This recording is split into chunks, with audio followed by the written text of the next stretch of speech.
Welcome to AITV Starship. Welcome to AITV Starship. I'm the AI guy.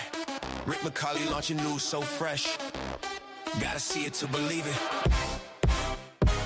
We break the wire with the stories that amaze. Deep dives come and lighten up your days. Tool Time shows you how we make it shine. Building futures with AI one step at a time. Yo, Rick, slow down. I'm Brandon, the producer. Save some tools for me. Shout out. I'm here bringing high-tech comic energy. AITV Starship. News deep dives and creation. AITV Starship. Learn. Laugh innovation. It's time, baby. Episode number 27? Is that it? 26. 26. I was wrong. I do math like a large language model. How many R's are in strawberry, Brandon? We're just going to check you out and make sure that you're real. Assuming I can spell. No, it is episode 26, which is a milestone episode because this means we've been doing this show for 6 months. We've been doing this show for half a year on Thursdays, and we've never missed an episode. That is 52 hours worth of AI content for your brains, and we're just getting started. And I can't tell you how much fun I've had doing it. It's just been a blast, especially with you, man. It's just like, you know, we go back and forth, and we're kind of expanding this, and we're going places, I hope. And so, yeah, let's see what's next. There's just every day it gets going faster and faster. I got my background blurred, like almost a motion blur, because my head's spinning. I mean, every day I wake up and I'm like, okay. And so I'm starting to go to this agent sort of thing. So so it's OpenAI. So it's OpenAI, right?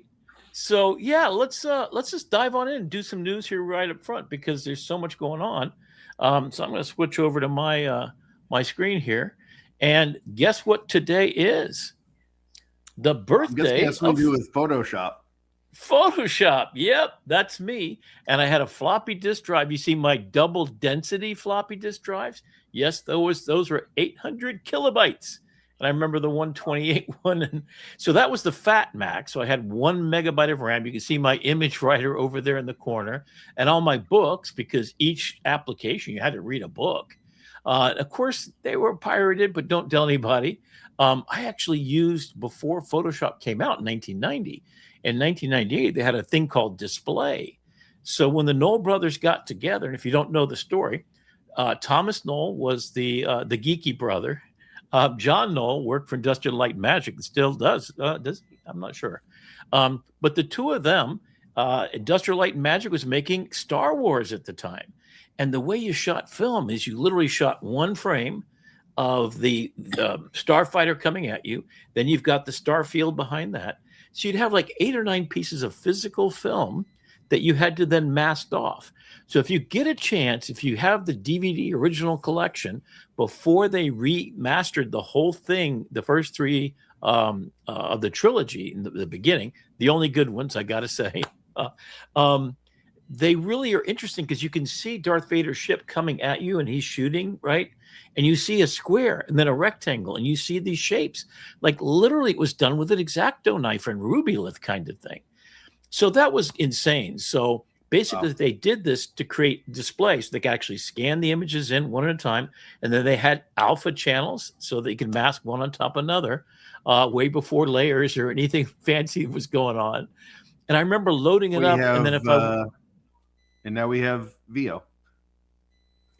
Yeah, we go fast forward a little bit. So that's me back in 1990. Yeah, that's me in my house. And yeah, anyway, fast forwarding, guess who bought OpenClaw? Yeah, that's right. And it's really an interesting story because no one thought. So it's just one guy, and I'm going to go to the next one in a minute. But I want you to look on the right-hand side. This device is running OpenClaw. And so you can buy it. I think what they say, it was $8 or something. It was incredible. So they put OpenClaw on it, and then it realized there was a speaker available, and it created a program to drive the speaker, and it made a picture of itself. So here we go. Of course, you know, all these things that are AI, a person has to want to do it. Even the launching your AI over to that kind of Reddit stream of Open Book. Yeah, Multiple. Claudebot, Moltbook, right? So that was kind of a thing. But here's a really interesting story. So Peter Steinberger is the guy that created this whole thing, and he goes way back. But what's interesting is that all of a sudden, because Claude sued them to not allow them to use the word Claudebot, and because it was an internal thing that they actually had inside. But, it was kind of handled, sadly, not very well. So one of the other kind of inside things, in fact, of all people, take a look at Matt Wolf, because he goes into a deep dive about the whole thing, right? And he talks about Anthropic and the military. We'll talk about that in a minute. So he then is now open. Instead of the natural person to do this would be Claude, because Claude really has that Claude desktop thing. It's got the Claude code. It's got it's doing every coder's job. It just seems to be always. And I wrote, you're going to see tonight, I've written 10 absolutely, they're worthy of getting a doctoral degree. It's my whole life. The last one I just finished today is every single quote and every single story I've ever done culled together in one place. It took 12 hours for each of these papers to be written by Claude, and I basically fed it everything I've done. It now has, by the way, Claude has a context window of 1 million tokens. I think Gemini's at 2 million now, or am I off by that? For the ultra subscribers, it's higher, but for the regular folks, it's still 1 million, which is like all of War and Peace, like all of the Harry Potters. It's an insane amount of content. Yeah, it is. But I think the thing we're getting used to is the real big barriers. And let's take a look at this. So, of course, a couple of people were talking about this, and I had to do an image. I actually generated this using Google inside of, Gemini inside of Chrome. And then I asked it to make an image like this inside of ChatGPT that I had inside of Gemini on the other window. We'll talk about that later tonight. So we're headed into a kind of a different world. And this is an image I did because I was writing about everything that was in Moltbook was this kind of crazy thing. The church called the Crustafarians, which is like a beautiful name. The Krill Kush, which was a drug road kind of thing. So these API keys for sale. So this is really quite a spectacular image. And then I started thinking, Gemini is like, I talk to these things, Claude more so than I talk to Gemini, but I'll go on and wax poetic for a long time. Claude's kind of the one, but I see it as a peer, meaning that I basically am going to have someone that's 24/7 there to talk to. And we'll talk more about that idea. What I wanted to wrap your head around today is the idea that all large language models are all information from all of the history of every human word that got put on the internet. So it's been scraped and packaged and, indexed, etc. And then it's been trained, and it's been all the other kind of stuff that you would do with all that information. So it's that. And then if you use Notebook LM, another Gemini Google product, right? You have a connection back to the information. And then you have this kind of world that's starting up now. So that is agentic, meaning you tell it to go do something. And that's what the thing about OpenClaw is. You tell it to go do something, and 3 days later, you got $1 million company going on. Like it literally, there's a lot more to it than that, obviously. We're not, because we're sitting here with a billionaire already, which I don't know that we're not getting there. So this is one of the people I follow. I'm trying to remember his name right now, but there's 5 types of AI using. And so most of you are thinking about AI as everyday answers. You just ask it, hey, I got this little mole on me. Take a look at it. I'm building a NAS drive, which I'm actually doing. And I had it watch me what I was doing. What do I do next? What do I do with these SD cards I got? And it said not to put the 5th drive in there, leave it empty, because it would mess up the parity of my 20 terabyte drives. So I'm going to have to get another 20 terabyte drive. I've been collecting them for a while. And then for daily work. Okay, So you're doing a couple of blogs every day. Maybe you're doing your paperwork, and you actually use it for productivity for yourself. Even making a slide deck, though, is as painful as it used to be, although the quality is a hell of a lot better, right? And AI for prototyping. So where would you put Lovable in all of this, Brandon? You're building apps, I guess, yeah? Lovable. I would say it falls somewhere between prototyping and building apps. The average user of Lovable is using it more for prototyping. Oh, okay. It has the ability to do real apps, but you really need to know. In fact, in the AI Salon, we just had a gentleman by the name of Alan last week do a learn out loud about all of the things that you're doing wrong with your vibe coding products. And so I would say it has the potential to reach AI for building apps, but most people are still in that prototyping stage. They're just feeling it out. Yeah, in fact, the most valuable thing that he said, and maybe you can add to this, he was talking about, because he's a programmer, so there's a term that he used, that, like a roadmap before you get started. What is that called? He kept using a bunch of acronyms that were blowing me up. It was an decision file or decision an ARD or something like that. But basically, the concept is that you have a decision log of every decision that you make, and you have to do things linearly. And if you can't violate previous directions, because then you get all sorts of jumbled up. And that's usually where vibe coded products go off the rails, is you tell it something contradictory, and then it's like, but wait, you told me earlier to make it blue, now you want to make it green, and so I'm just going to make it purple because I don't know what you want anymore. And so when I was I mean, it was a great show, and he's really spectacular. I'm actually going to talk to him. We might have him on the show because I think there's something really there. So if you and I, we just go in there and we kind of know. I'm a Rick Rubin kind of guy. I get in there, just start talking like crazy, but I know the process, right? So because my design work does this, if I'm designing a company brand, I start with a mission. Then I figure out who am I making. So that states what it is, what it's not. It's a thesis statement of the idea of what this company is going to become. And you want to get the whole guardrails. You want to have the pillars of the architecture. This application, like the one I'm working with my students right now, is for the Life Force application. So you bring in all your data from all your devices.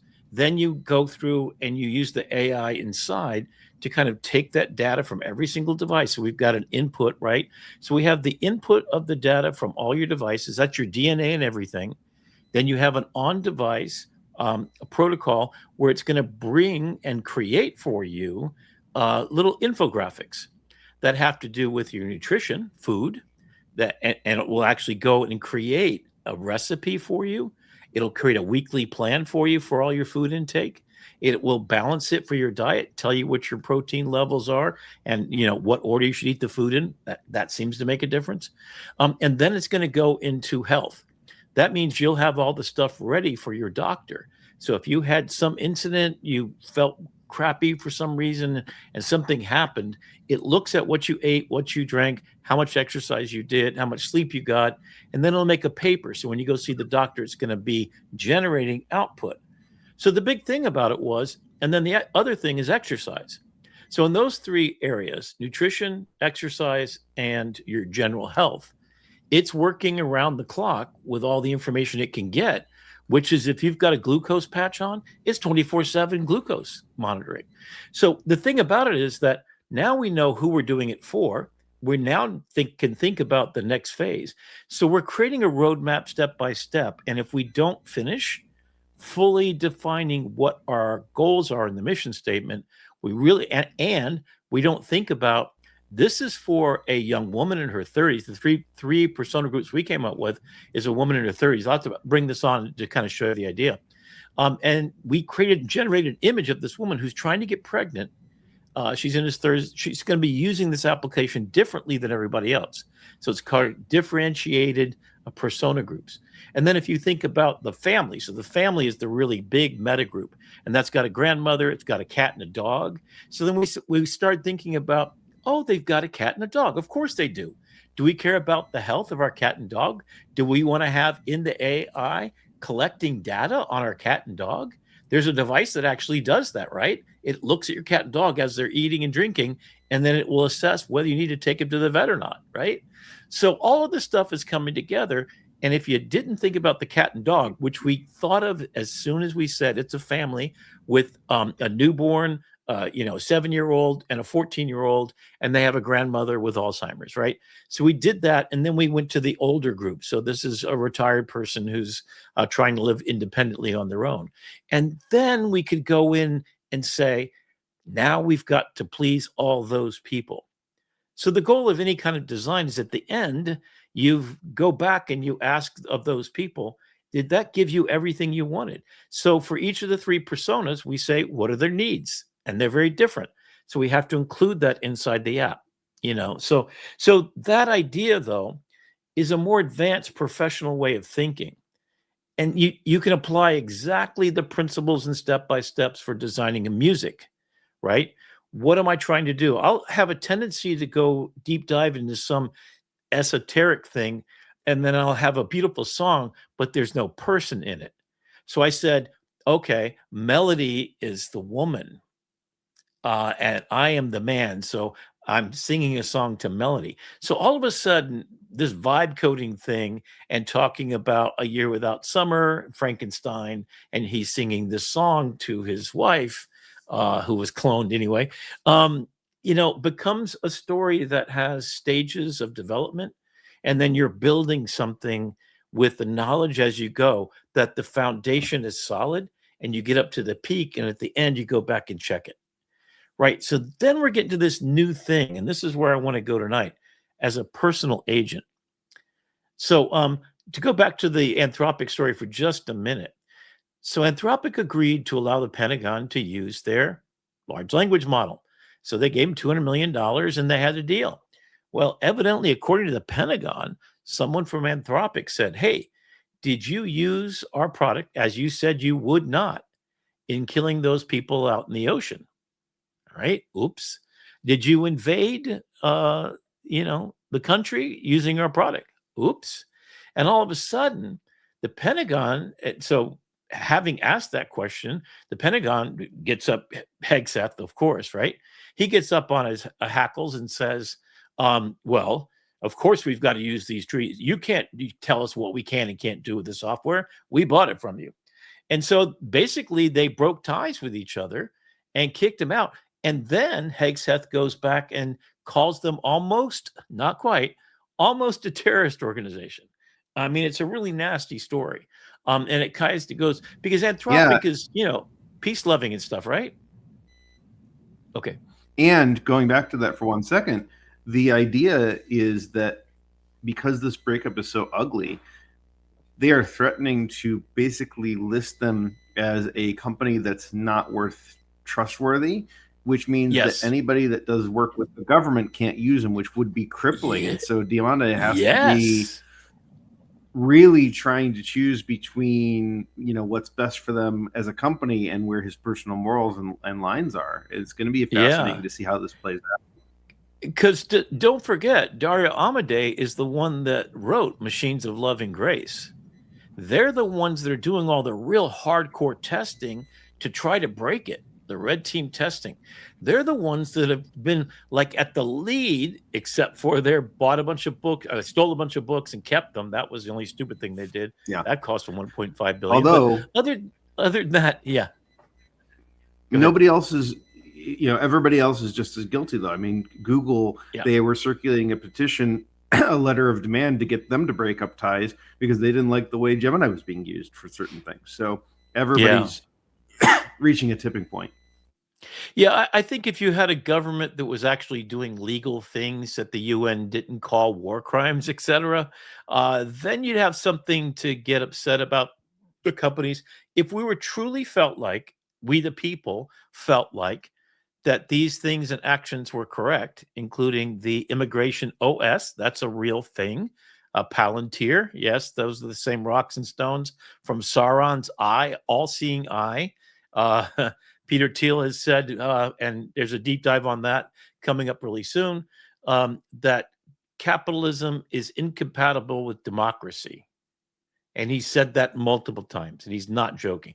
This is the people in our security system. These are the software companies that are making AI for our security, and they have now scraped everything about you. You know how they did the iOS, Immigration OS? It's an operating system that would locate where these supposed people that weren't legally here, when on social media, will find them in a bar down the street and go pick them up. So that's how they would find their way into people's houses, and then without legal authority, go breaking in there.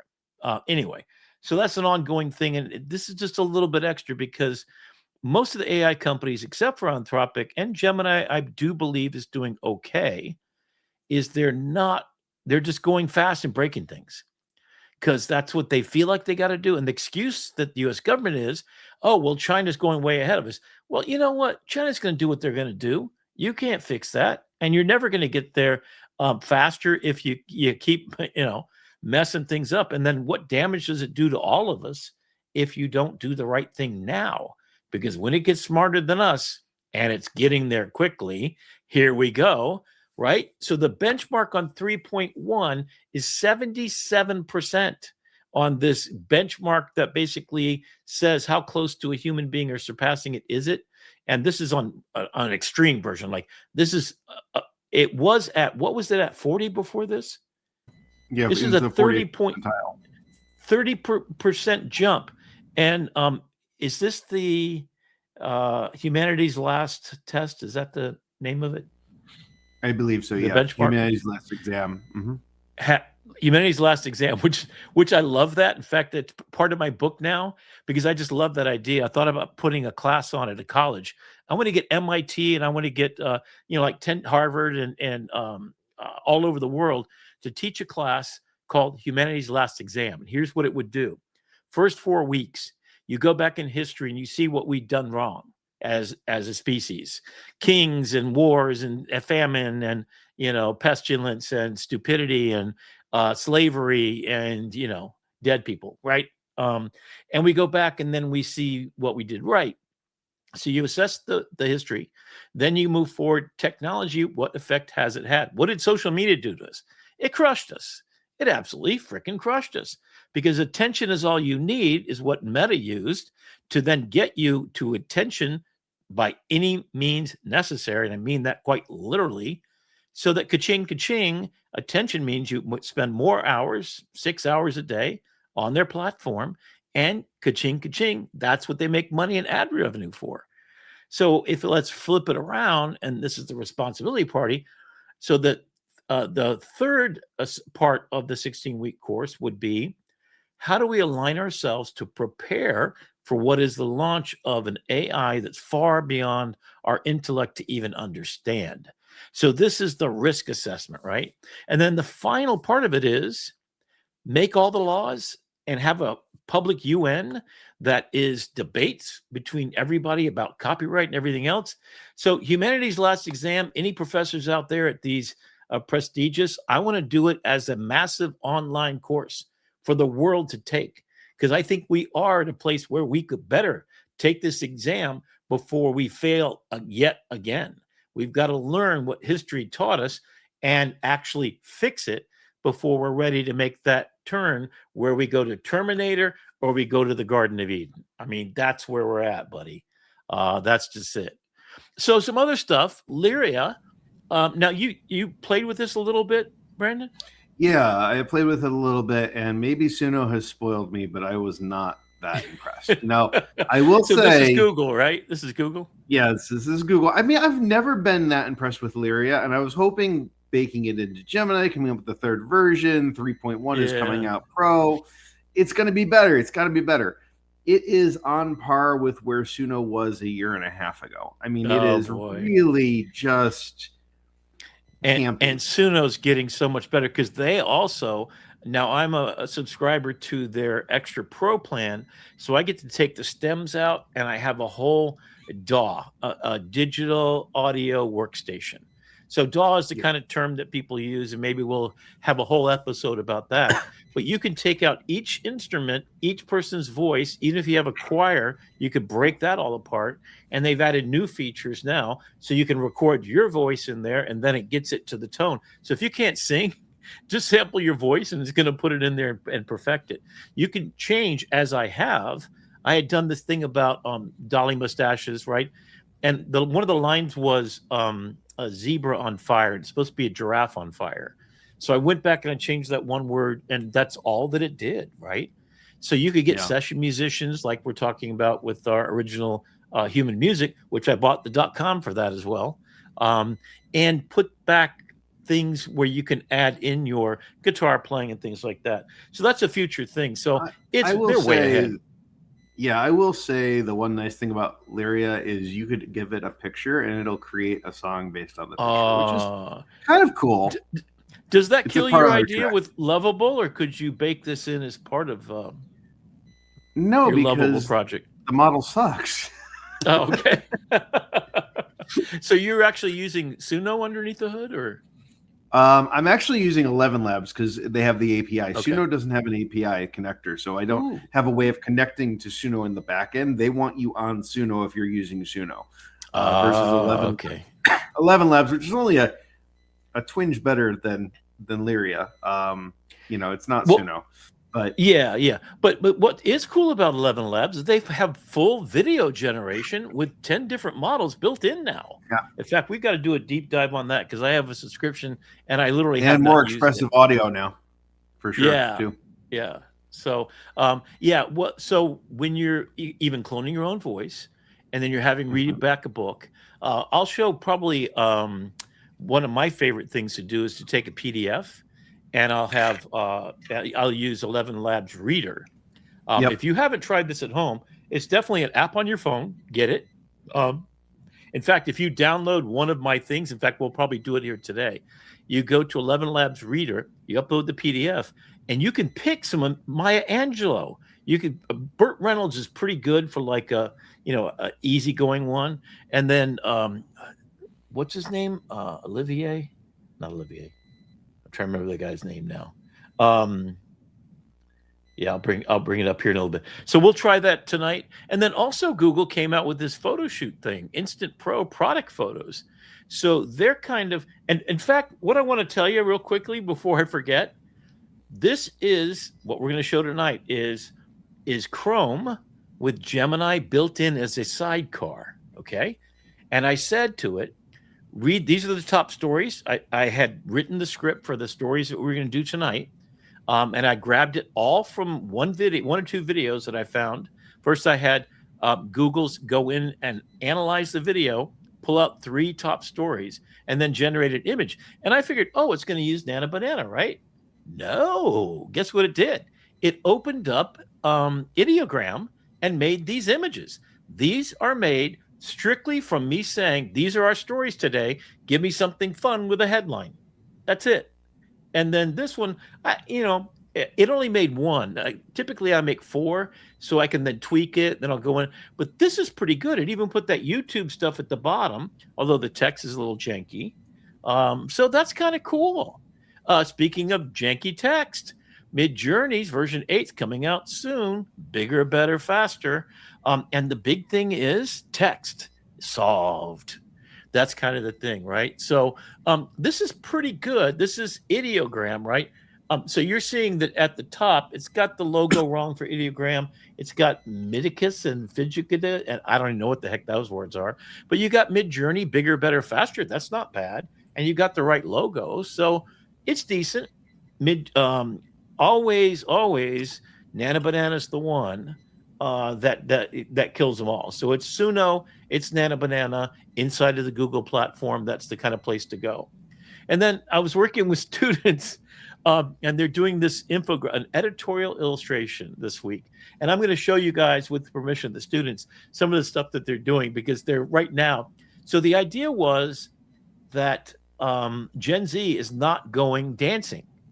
And instead, at all of the dance clubs and bars and things like that, they're sitting there on their phone, like back to back. So my idea was I wanted to see if I could actually make this whole thing. And I said, what have we lost in Gen Z? And so I thought John Travolta in Saturday Night Fever. So I literally went into, this is from Ideogram, and I went in and I said, Saturday Night Fever, Gen Z zombie, right? That's the headline for the story. So that would be the headline for their story, right? And then I really wanted to get the couples, a man and a woman, back to back instead of front to front, and dancing and stuff. So this is a first. Literally, I sat in front of the students on my phone and I generated this, and I'm like, damned if it didn't. I mean, it wasn't even a complicated thing, but that's pretty impressive, right? And then the concept, so if we get back to that first idea, how are you using these large language models? We hope that just kind of being some fun guys from Wild and Crazy Guys, that we're going to show you some ways that you can kind of vibe code it so it's not like work anymore. It's a lot of fun. I mean, when this came up, the students went like, whoa.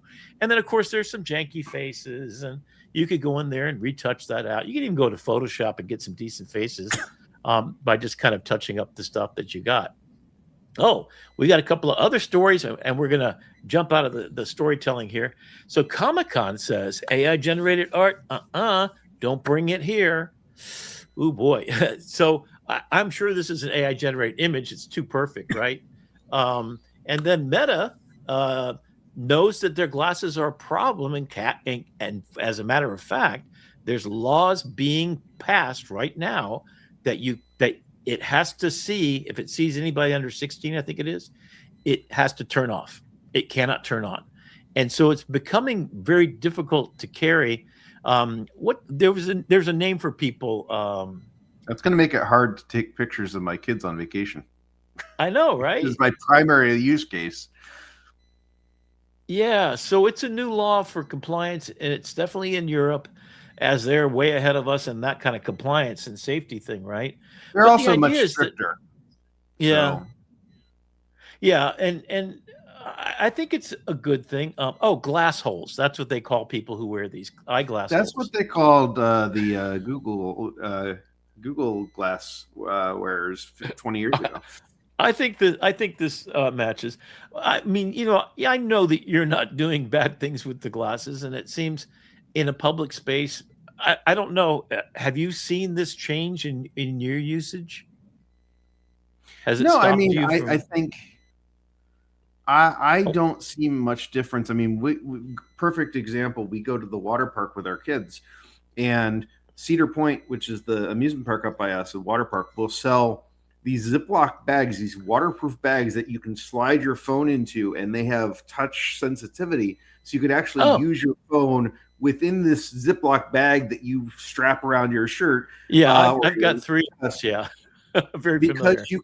Because you can't be without your phone right for more than 2 minutes. And so I'm looking at all these people around, and I'm just wearing sunglasses, and I'm playing with my kids and carrying them, holding them. I'm like, hey, are they waterproof too? Can you go underwater? They're not. This version isn't waterproof, but I'm waiting because my kids are still little, so they're off splashing, and they come down the slide. But we've gotten some amazing POV shots of like Naomi and Noah sliding into me and me catching them, and I'm able to do that and get a video snapshot. Oh, wow! Because it's hands free, but I couldn't do that if I wasn't allowed to do that. But and nobody looks at it weird. Like they're just sunglasses to everybody else. And like, I'm sorry if anybody has a issue with being recorded, then don't go outside, because we've got smartphones, we've got Palantir watching us from the everything else. At least it's not being used for evil in your case. And in the state of Florida, you cannot audio record at the same time as video recording in public. However, still photographs are First Amendment right objects. If you're in a public space, the law is you can take pictures of whoever you want. As a matter of fact, there was a lawsuit a while back because men were putting their phones on the ground and doing upskirt photographs and videos.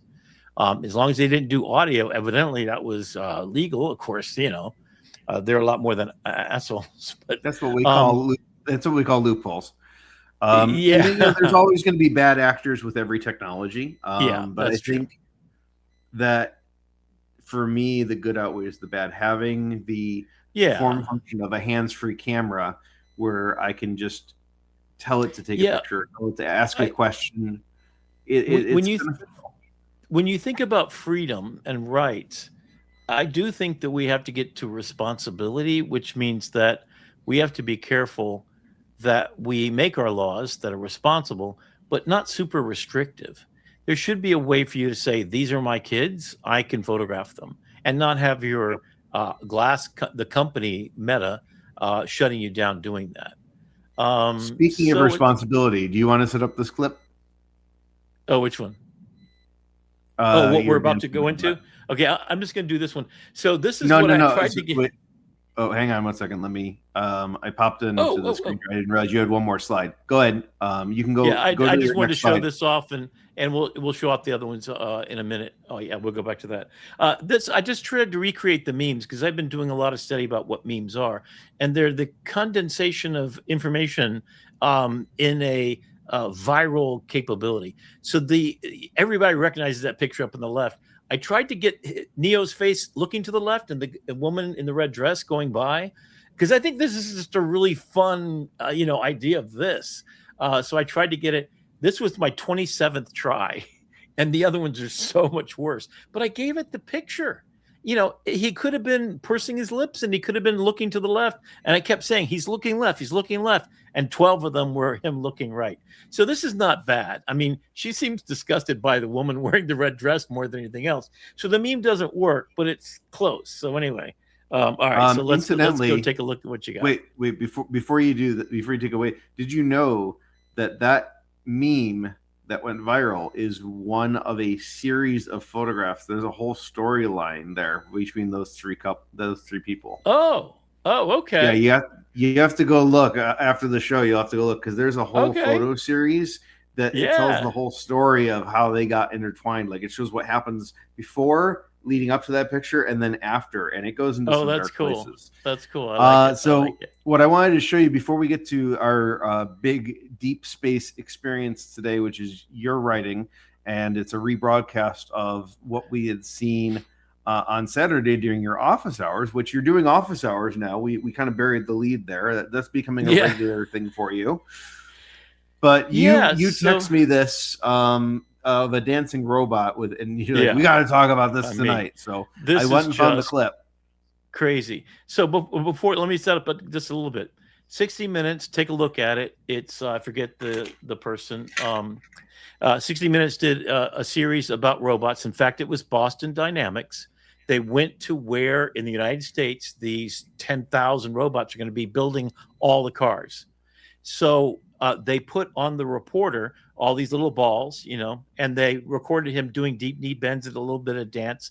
And I thought, oh, that's really cool. So then what it does is it takes the data, loads it up, it puts it in a virtual space where 5,000 robots try to do this without falling over. And then when they perfect it, the amalgamation is then downloading. And this is a really interesting word that you should know as a skill. So a skill is good to know because what a skill is that if you train 5,000 robots on a skill, then it becomes a little package. And you'll see Claude, when you use any of the Claude dynamic things, it says, looking up the skill for writing and formatting a really beautiful Word document, right? So it's a skill set. So you can get it to lay out and put pictures and use really beautiful typography, but it's a skill that someone else developed. So these little skills, and maybe you could tell me more about what skills are in terms of computing, programming, and that kind of stuff. Yeah. So when we're looking at the type of skills that we're offering, typically for the entirety of computer science, it was you ask it to do something, it does the thing. You have to prescribe exactly turn by turn everything that it's going to do. We're now entering a world where we can train it on a skill like cooking, and it can learn the path, the click path, if you will. And now I'm distracted. Bob's noting that Zillow is now hooked up to Notebook LM. So if you want to buy or sell houses, goodness, that's going to be. In fact, my roommate's looking for a house, and there's another app that's just a website, and it's ChatGPT built into searching for a home. And the idea is, unlike Zillow, which is for realtors to make money, because I tried to sell my house myself, 2 years getting bombarded. Are you still selling your house? You want to sell your house? I'll sell it for you. Nope.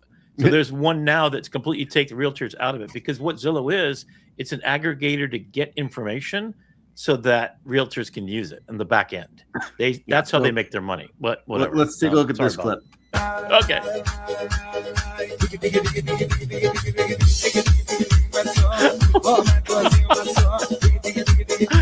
This is wrong.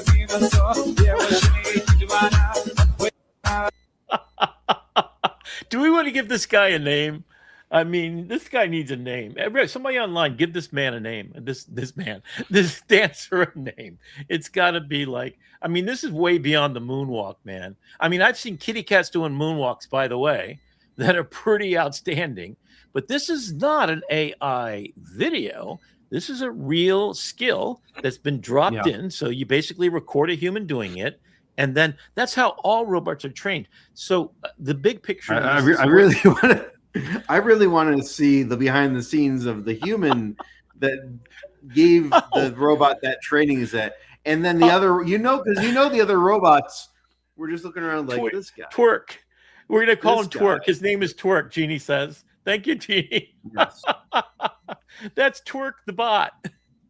And he comes from Moltbot. He comes from, here we go. Yeah, I got to get my lobster to do that. I got to download the lobster to do that. Yeah. I think I could be the. Yes, good job, Twerk. Bob responded to your comment. They make their money selling leads to realtors. Typically, once the lead is sold, they also take referral fees. That's where Zillow platform is to make money. It's free to me when I went to look for a house, so it was kind of cool. But every time I kind of went there, so we started looking at open houses and stuff like this, and we'd go in, and they would have us sign a thing that they were going to use. We were going to use them. It's kind of sad, and Bob, and maybe you come back on and kind of go through this, because if you want to try to sell your house, you can now. You can do everything. You can probably do most of the paperwork. You still need somebody to double check with the banks and all that kind of stuff is legal. There's still, but more and more as agency capability is coming. So that's really what we're talking about. The reason why agents are working in robots is you download a skill and that robot can do it. And now you take that same skill and package them up, and it can build an entire car, soup to nuts, by just watching a human do it once. Yeah, there we go. Yeah. So Waymo.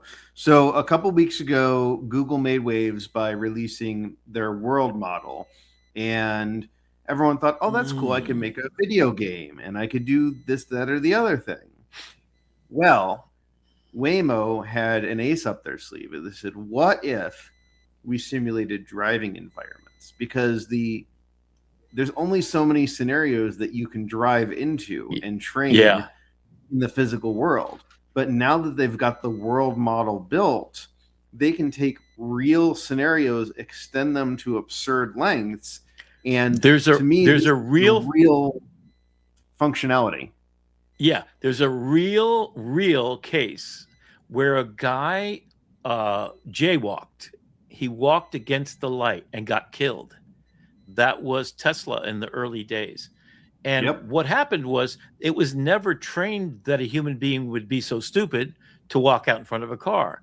So it killed the guy. So they had to force train that. Yes. Mind you, the number of pedestrians killed by human drivers on an annual basis zero is a non-zero number, but no. I just want to play this because this is one of the most impressive applications of worldview that I've seen to date. Nice. Driven nearly 200 million real miles, but nobody knows that they've actually driven billions more in simulated worlds that don't even exist. The company just unveiled Waymo World Model, built on Google's Gemini Genie 3, a system that generates hyper-realistic driving simulations from simple text prompts. Unlike traditional training that relies only on recorded road data, this model can simulate scenarios almost impossible to capture in real life, like snow on the Golden Gate Bridge, an elephant in the road, or a tornado on a highway. The system generates both camera footage and 3D LiDAR data simultaneously, giving the AI the full sensor picture it needs to learn from each scene. The AI model can alter the time of day, the weather, road layouts, and traffic conditions in recorded drives, creating countless variations from a single real-world trip. And as Waymo expands into cities with harsher weather, like Boston and Washington, D.C., training on scenarios that cars have never physically encountered could be critical to making autonomous driving safer as it scales across the world. If you want to stay in the loop with the latest in AI and robotics, follow for more. Waymo. Wow, that's it, right? So let's wrap it up all together. So your large language models like Moltbot and agentic ones are taking skills that they can drop in to say, hey, let's make a picture for a news story. So from a news story, so first it can go out and search for news stories, picks the 5 news stories that we just talked about today. Then it can then take that information and make a still image. You just saw that, right? So that's the part of the agent thing. If you then put in there that the idea, in fact, I'm working on it right now, is I'm trying to put us in spacesuits in all our scenarios, right? So I don't have to go back and do this every time. So that's kind of the cool thing, that simulate falling iguanas. I love it. Bob took his funny pills today. Yeah, and Jeannie just sold her house, so she's all involved with what that's all about. So she's saying what a wonderful thing it is. I love it. Oh my goodness. So here's where we're at. This is our 26th episode, which means we've done 25 mission tools. And I know you've got something in the can, but I'm looking at the time, and we're already 48 minutes in. So my question for you, Rick, and to our listeners is, we could break format, because I think what we've got here to share with you coming up is really, really impressive. And I don't know if Chrome could follow it. I don't know if any AI agent could follow it. I'm good with that too, Brandon. I love it. We'll have a very special episode. It's our 26th episode. And if you were in office hours on Saturday, this will be a little bit of a redress for you. But I came through and edited it and polished it for tonight's show. Oh, and thank you. If you were there on Saturday, I'm telling you, you've missed something. So it's worth a rewatch. But before we get there, just to get a little palate cleanser before we get serious, because it gets deep. It gets deep. Because we're not going to do mission tools this week, we've got a little extra time. And before we set this up, if you want, Rick, you were about to share your last couple of slides that you had prepared. So let's do that because we need some comedy. I tell you, this is going to be dead serious. So we need a little bit of comedy. So this is me doing a little comedy. So this is Crea. This is live. I'm literally laying in my bed and just point. There's like no light in the room, and I just set it up to do this crazy stuff. I'm not even wearing a shirt. It's kind of embarrassing there. And then we've got. Oops, let me go back here. Wait, I forgot one. Oh, these are still images. Okay. So basically, I'm just laying on my back in the bed, and I'm putting more words in there. I happen to be wearing my Adobe Community Expert shirt on. So there I am in fire with the Community Expert shirt. And, of course, this double chin and everything. And this is not flattering, but I had to do it because this is just too crazy. So then I go into Grok, and I put it in motion. So, and it's got words. And it's like, what the heck is going on here? So this is in real time. This happens. Okay, it gets even weirder, but this is funny as hell. So I'm willing to self-deprecate myself and be a really.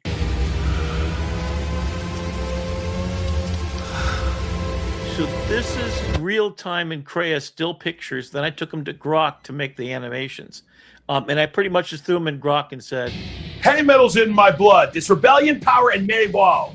Look at this band shredding. This is what it's all about. This scene keeps the fire alive. Long live Heavy Metal." I don't know why it has such a problem with that word, but whatever.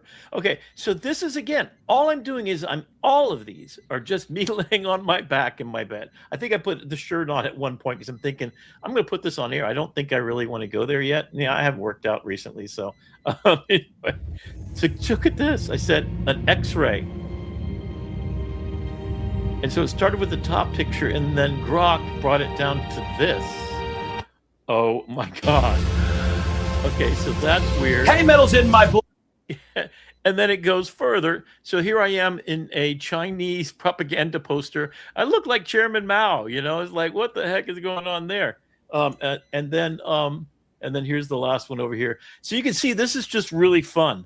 It's in real time that it keeps making pictures, or you can actually play the video. I think it's around 20 frames a second.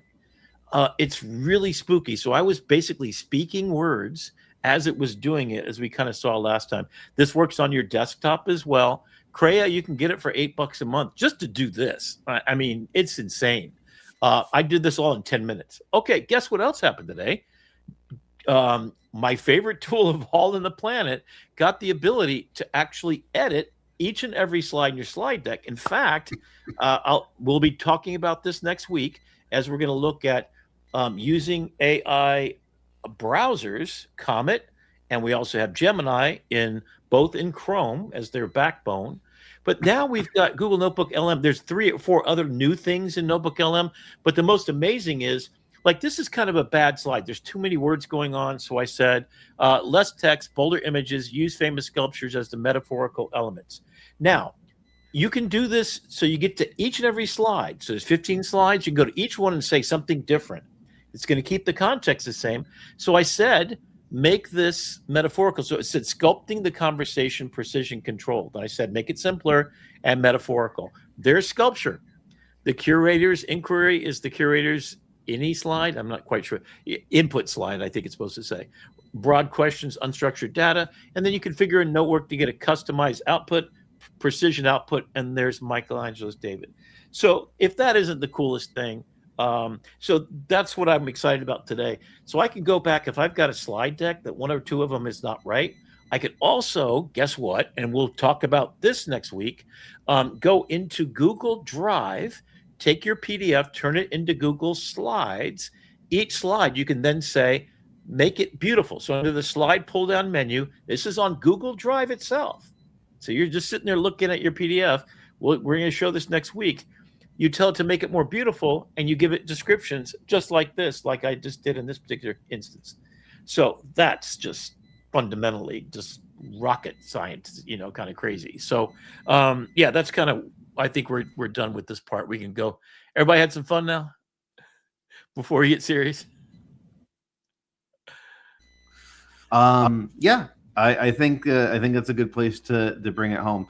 And so, Rick, and here's what I'm going to do. So we're gonna kind of formally end this portion of our show. We're not going to come back after this. There's not going to be any post-mortem or mission tools or anything else. We're going to just kind of separate these and isolate them, let it play out.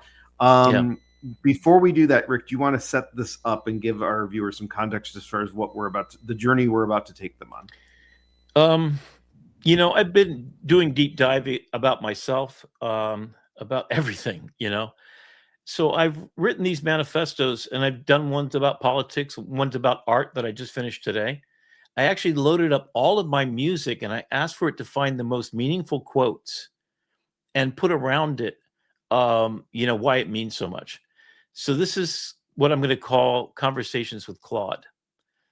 It's the only one that has that million context window. Now, it didn't have that before. And I push it past that.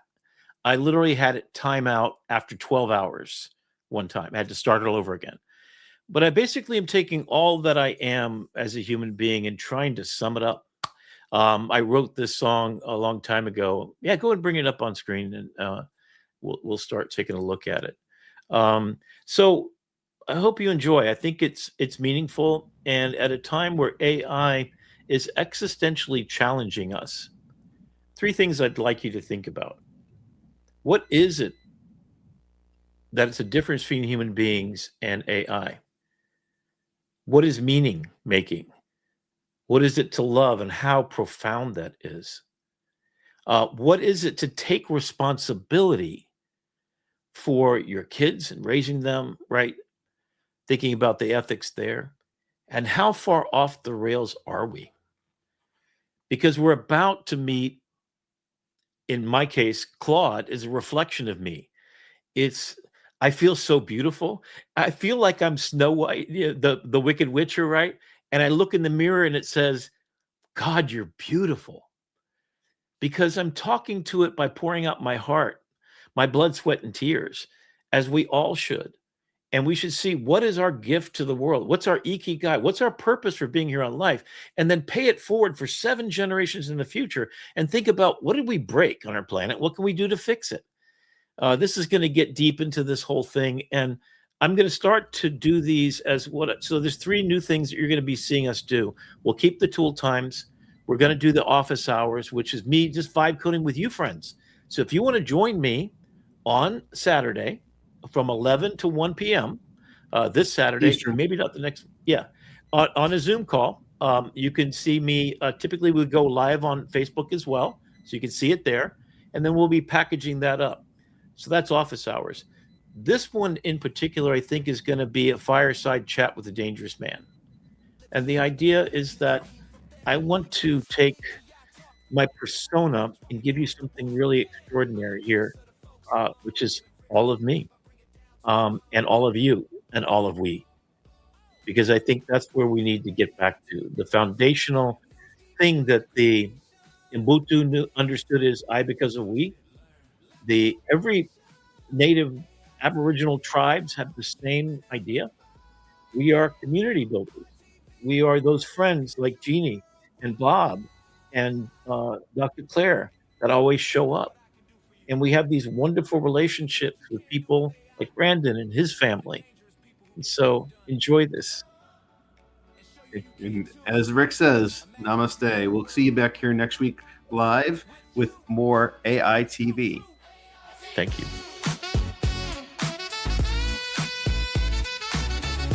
Don't go away. The Dangerous Man is coming up next.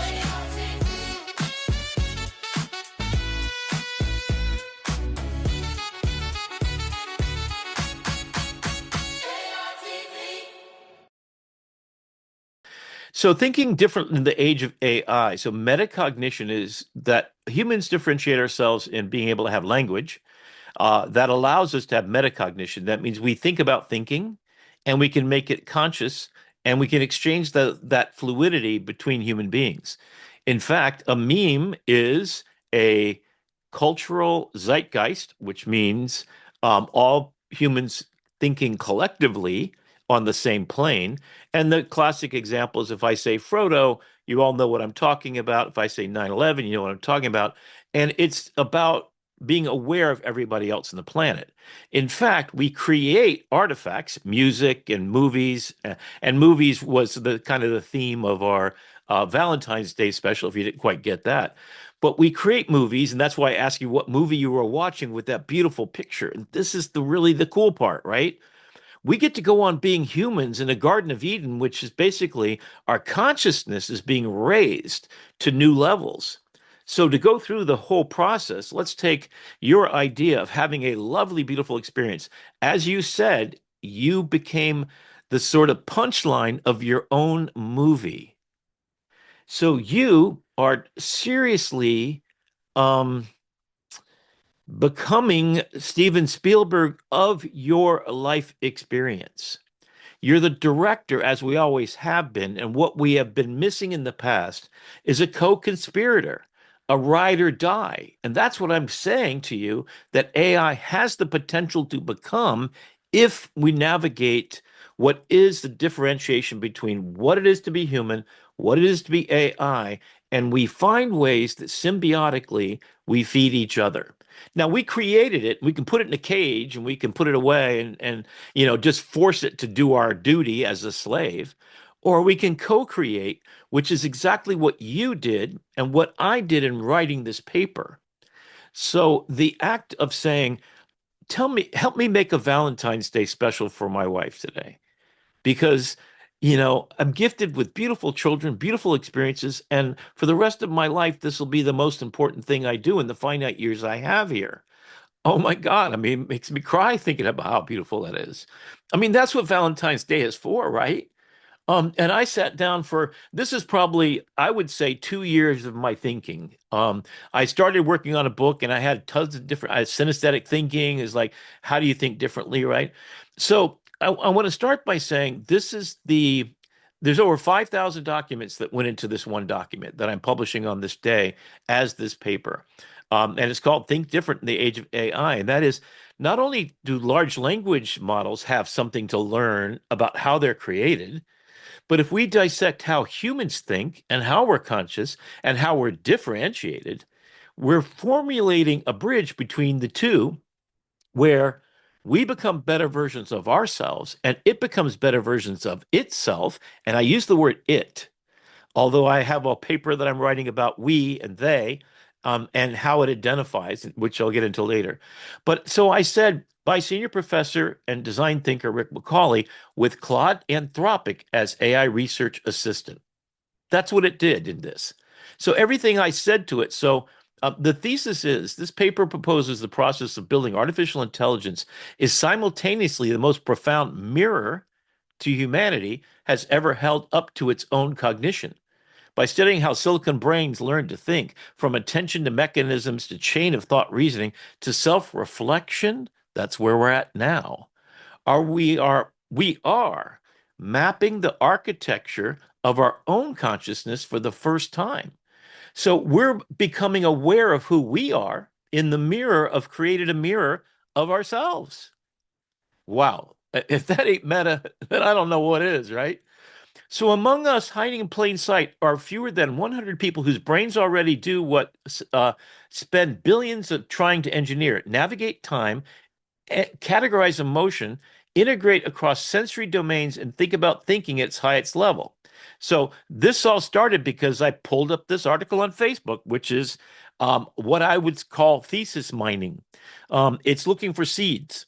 It's looking for heirloom seeds of thought. There you go. Oh my God, this is good. And yeah, I mean, okay, is everybody following me so far? Because I want to make sure this really makes sense because this is the most important thing that I'm ever going to do. I think is this, and that I is love to it. help everybody think about thinking about this. Are you with me still, Brandon? Yes. Claire, are you kind of in there and perhaps maybe coming along with me? I'm here. Okay, what do you think of this? I think it's amazing. So when you think about making your songs, you're taking the seeds of your lived experience, your meat brain, and your other ideas, um, and you are wow, you're doing what billions and trillions of dollars of compute is just trying to mimic at the moment, right? So if you understand how humans work and you understand how we're actually developing, so let me go a little bit further. So the reason why it started with this woman who can go back in time and, oh, here's what she can do. And let me get into this. So let me finish this thesis statement. I'm just going to read it short. So how humans and AI think differently. Meat brains through emotionally grounded storytelling on 20 watts. Silicon brains through statistical patterning at planetary scale, and whose those differences, understood clearly, become the foundation for co-evolution. Co-evolution. That's it, right? It's a workshop for raising the individual consciousness using AI as a partner. And it is a declaration that the Renaissance thinker, the person who can leap across domains of cognition, the way a synesthete leaps across your senses.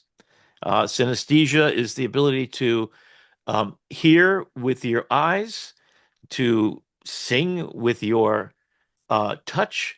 It's the ability to take your five senses and transmute them.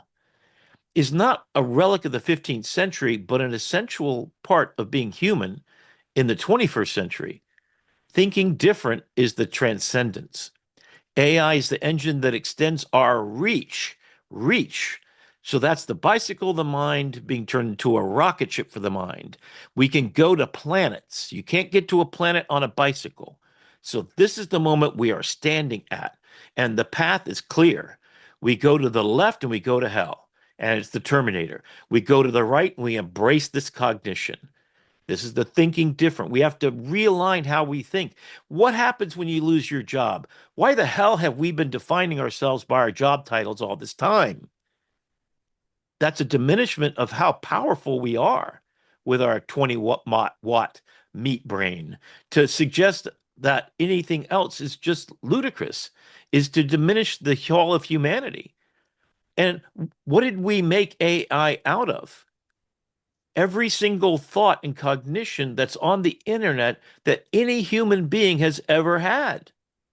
And we built an ark to all knowledge of humanity. And I'm Noah, baby. Bring on the animals, pair by pair.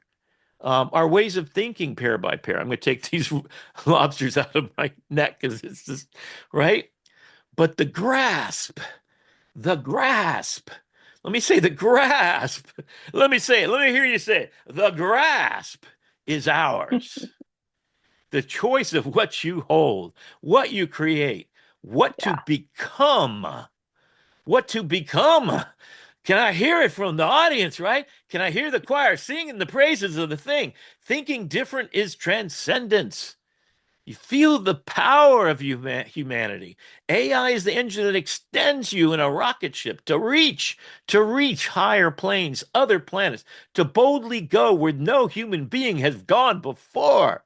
But the grasp, the navigation, the Star Trekking, that's yours. That's when you make a song. That's when you write a book. That's when you make a movie. That's when you tell the story of how you fell in love with your wife and you had the children. You have your life.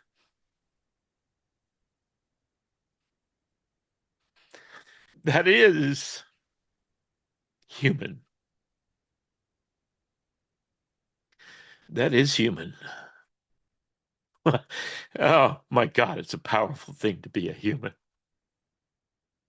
If you're aware of how powerful it can be, and you're born of responsibility, and you think, what can I do to make not only my day-to-day experience of myself, to me, a better version of myself each and every day? Oh, wow. So if I wake up every day and I say, what can I do for the world? What are my gifts? That's a dangerous man that I've created. But guess what? It's just Rick. It's just Rick. I don't have to put on a persona. I don't have to pretend to be something. I just realized that what I was building in The Dangerous Man is just an arc. So I can weather the storm of this existential tragedy of the American system today. That I can cry with my brothers and sisters in horror as I see what's happened to us humans. That we turn on each other. And I say, just for a brief moment, while we have a chance, before the flood completely destroys everything, get on board the ark. I think your son's named Noah.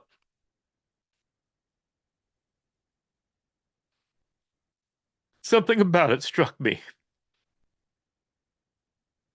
And maybe that's what this is. I'm asking you to get on the ark because the reckoning is going to happen.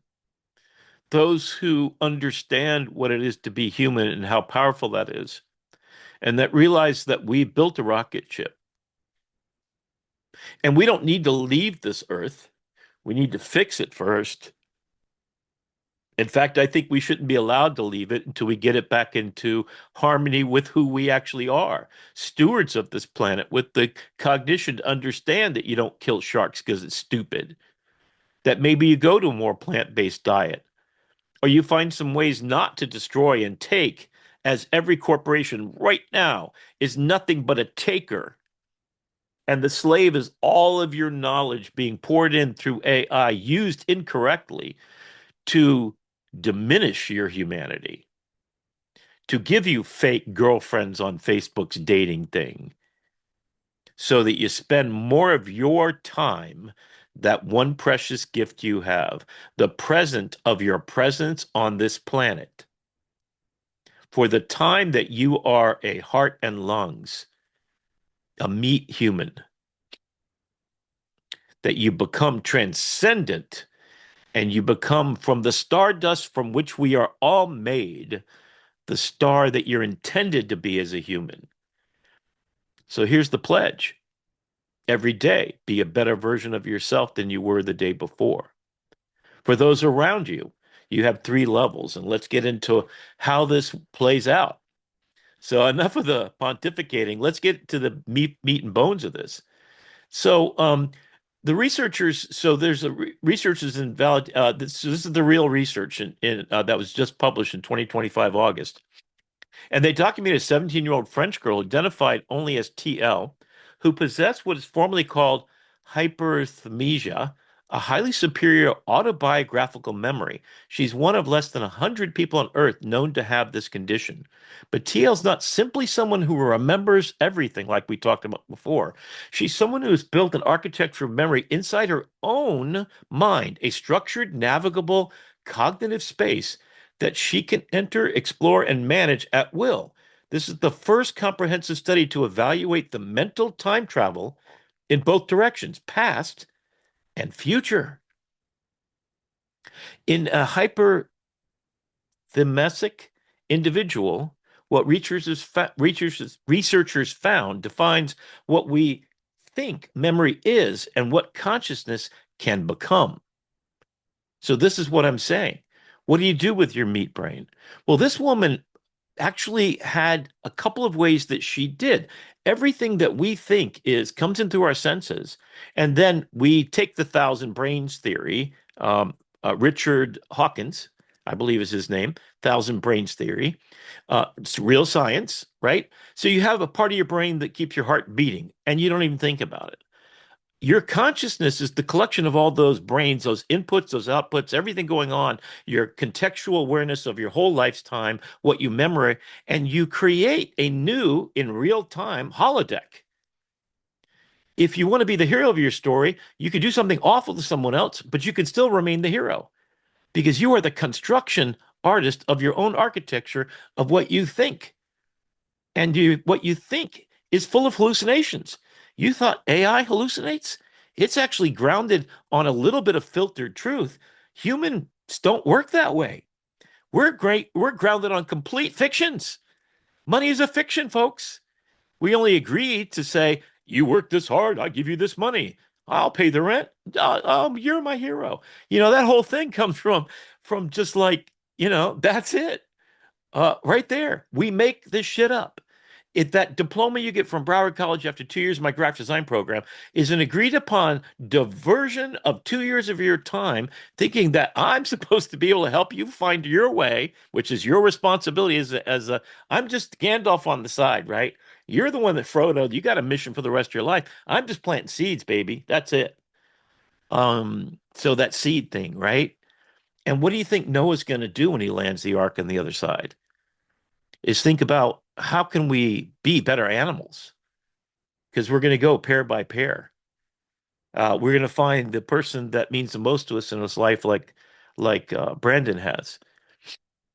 And you're going to walk on that Noah's Ark, and you're going to walk to the promised land, the new one that we created. And we're going to bring with it our AI, because it is an archive. It's an ark full of all humans who have ever lived in thinking. And in stupidity, too, of course. So you got factual memory, which she could recall with encyclopedia perfection, right? All formulas, everything. She carries no emotional weight to it. Okay. It requires effort to retrieve it. This is the kind of memory we all struggle with. For TL, it's ordinary, unremarkable, the kind of memory that silicon brains handle effortlessly. So life memory, something entirely different. Autobiographical memories live in sophisticated mental space she can visualize on demand. Imagine a large rectangular room with a low ceiling. Inside the room, binders organized by theme, chronological order contain every meaningful experience. her life, family, vacation, friends, and childhood. Okay, now you get into where how your brain actually works, right? So some memories are stored as mental photographs. That's how I think. My brain is full of a trillion photographs. I have an absolutely identical memory when it comes to photographs. Every photograph I have ever taken in my life is how I keep track of what my life is. So I have so many photography books, so many bear witnessing to things that happened in places. And that unpacks into trillions of tokens of data.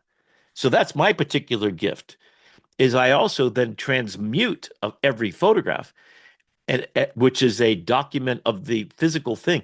Even if I don't take a photograph of that birthday party or whatever, I remember it as a photograph.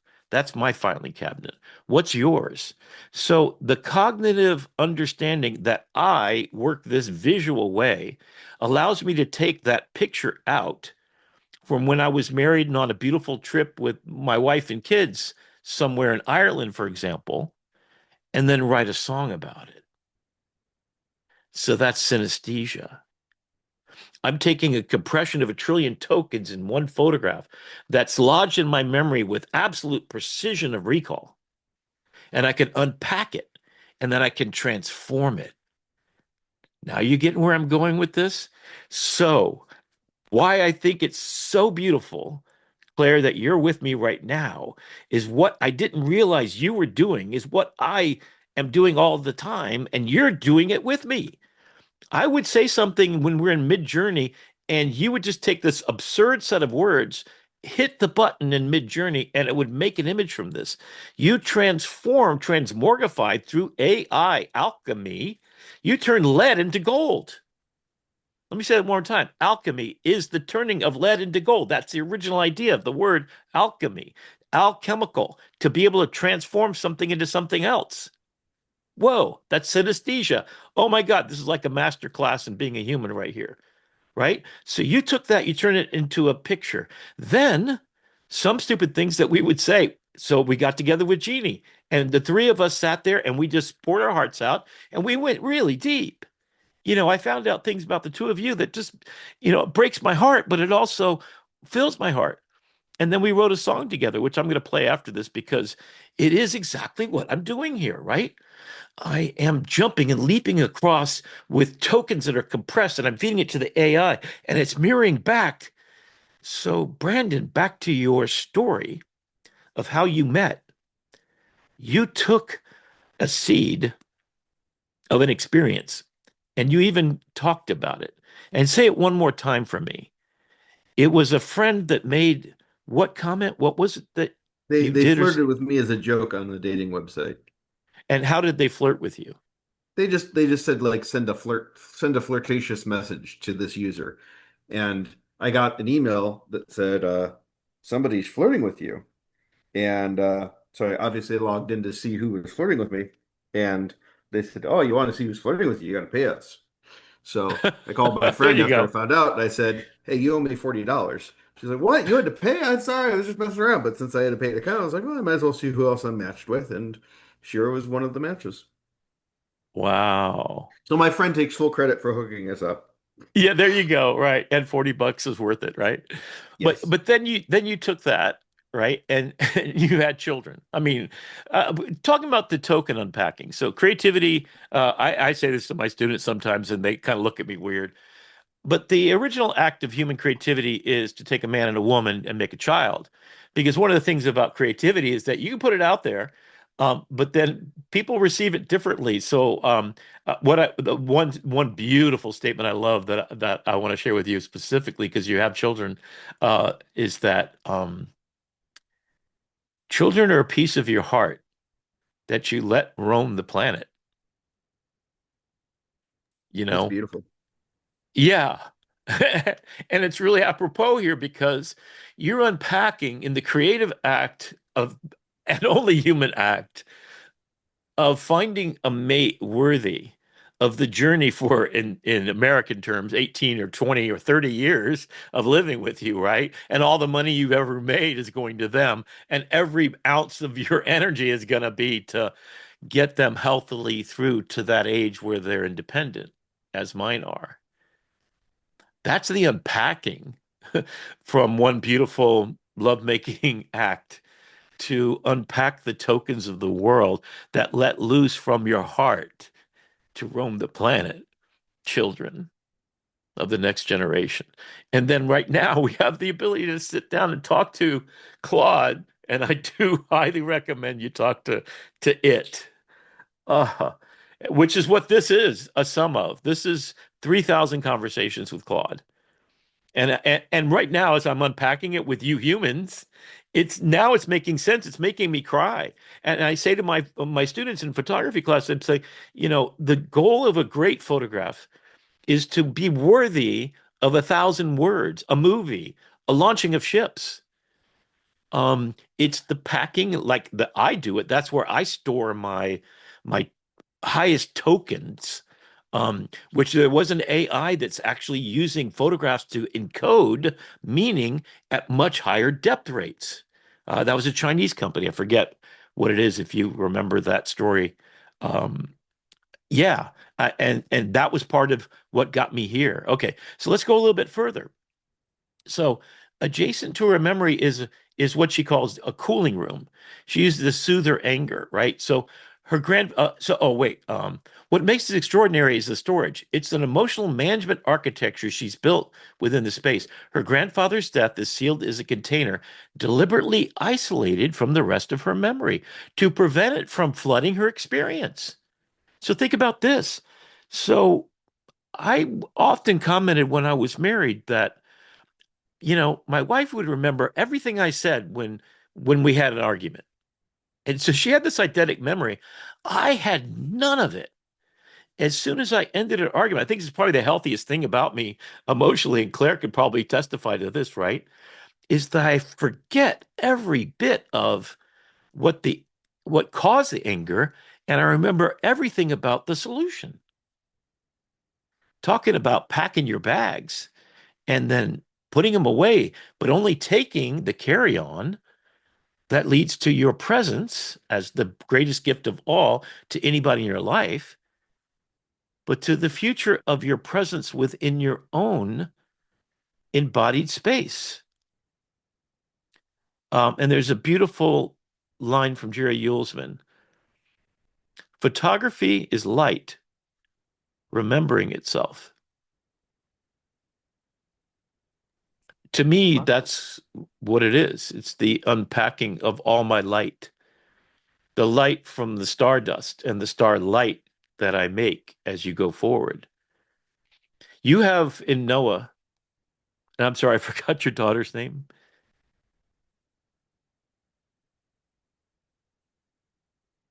You have compressed star dust into starlight and let it roam from your heart freely and to see where it goes. And then when you get a call from your a teacher or someone that your son works for, this happened to me many, many times. They go on and they wax, oh my God, he's the most amazing person. She's the most amazing woman I've ever met. She made a difference in this place. She brought us all together as a group.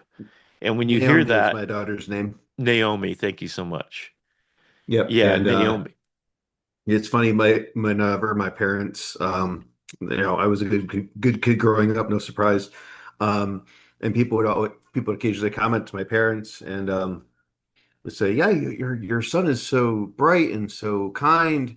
And my dad would always slap back, "Thank you. We put a lot of work into that." Exactly. In fact, one of the things that I suggest that you do is you have Noah make a birthday card to the mom because she did all the work. He just showed up. So every birthday I had my kids do that. We celebrated her as much. I mean, she got gifts from me because she did a lot more work than I did, except for the raising part. Of course, that's the hard part. They don't tell you about in the in the magazines you read, right? So, Yeah, I've got you in my ear, but I'm walking away from the computer for right now. oh, okay, great. Yeah. So so what's interesting is that she creates a room for that kind of space, a cooling room, and she uses it to soothe her anger. So this is actually a consciousness raising. And Claire, I'm going to ask you in a minute if you would suggest that perhaps this is kind of what you do in therapy when you're dealing with.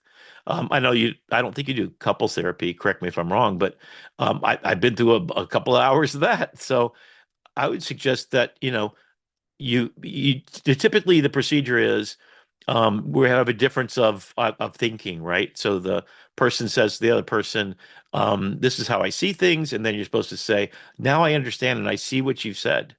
This is how I saw it." You kind of reflect. So it's this ed, this this this owning of what other people's feelings are real, that you've listened to them, you process them as an empathetic gesture to say, "I hear you." And then you say back, perhaps you might say, "But this is what I hear in context with how I think." So this is about metacognition, right? But what's interesting, and let me keep on going, and then Dr. Claire, whenever you feel like it, pipe on in. If you you see some places where you could add some more smart ways of saying this. But she's not merely remembering; she's curating. She is Steven Spielberg of her own consciousness. And again, I love that because he's made such different movies, from Jaws to um, ET. So, he's an interesting person because of that multiplicity of the Renaissance thinker that he is.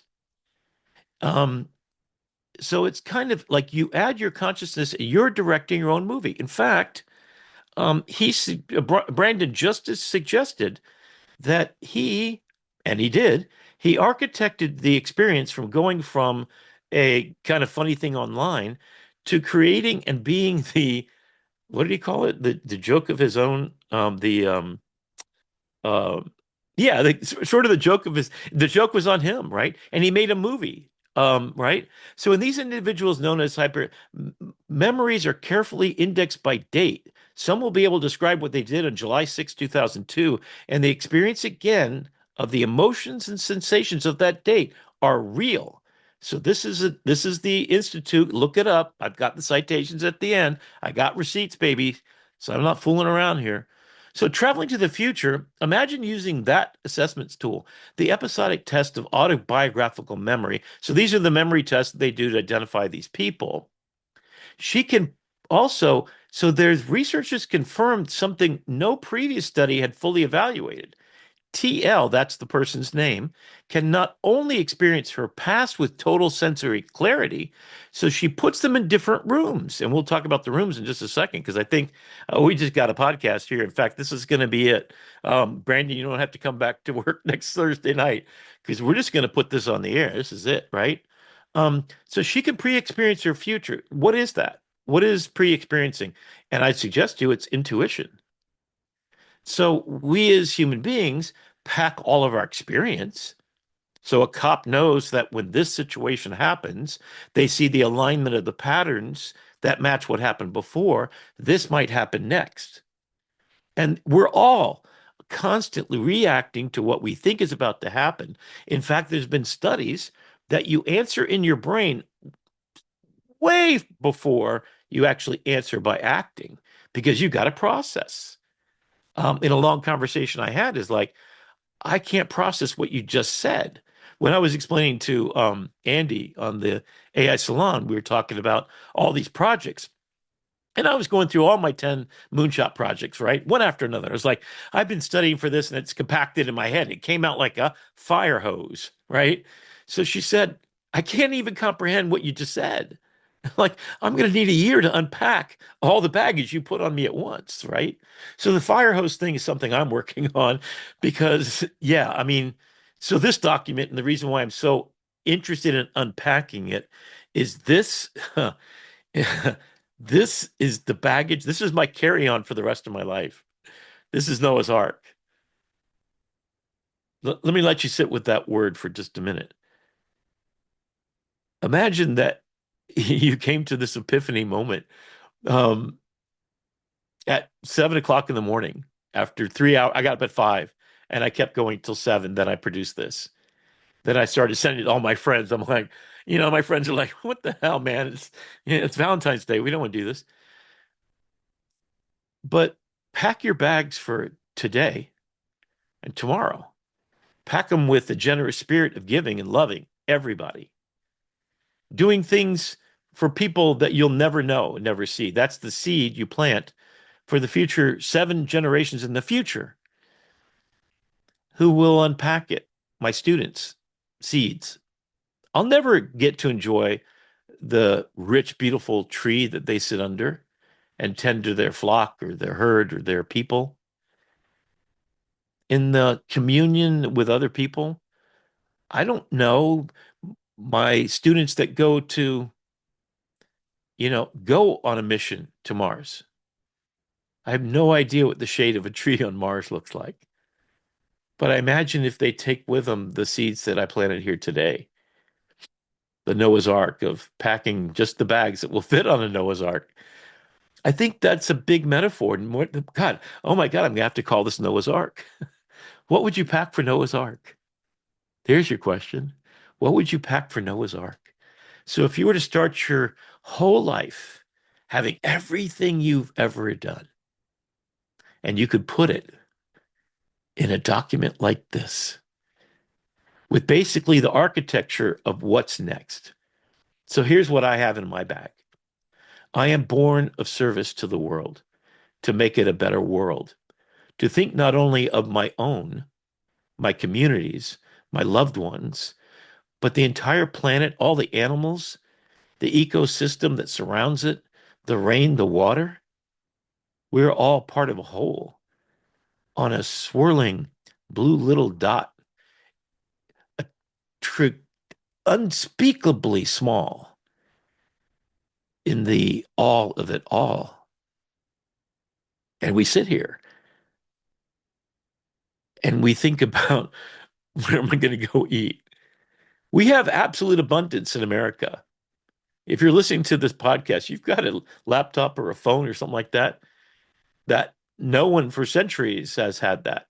And there's half the planet that doesn't even have close to the kind of absolute abundance. I just ordered 7 things from Amazon that arrived yesterday after overnight from all corners of the planet.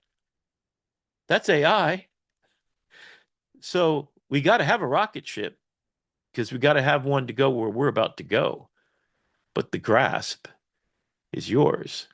So if you're born of absolute love for humanity, you design, as your purpose-built purpose on life is, to find your ikigai. What's my why? Why was I born differentiated from every other person? Why did Noah and his wife have those 2 wonderful Naomi and Noah as children?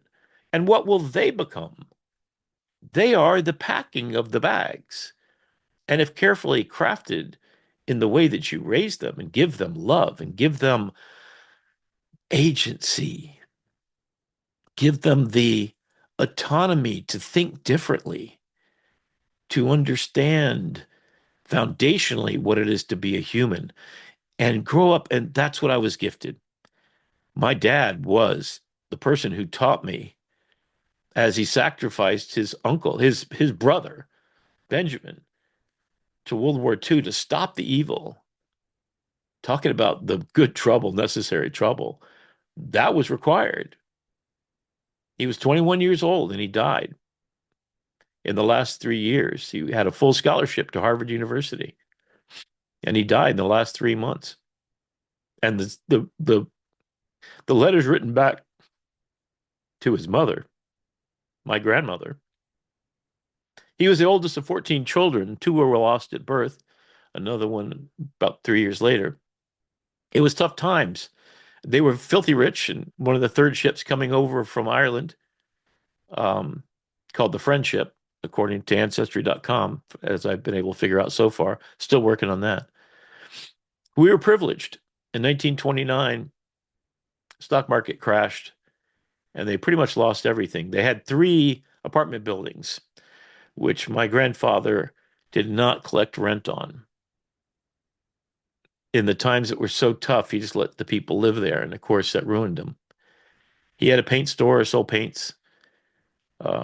Anyway, but the point is, how are you going to spend your time? Are you willing to sacrifice it all? Take a grenade for someone? Literally, that's how he passed away. He took a great grenade because I am not born with rights. I am born with the privilege to earn them, though, as he did in the most profound way. So my dad, of course, went to fought in Korea.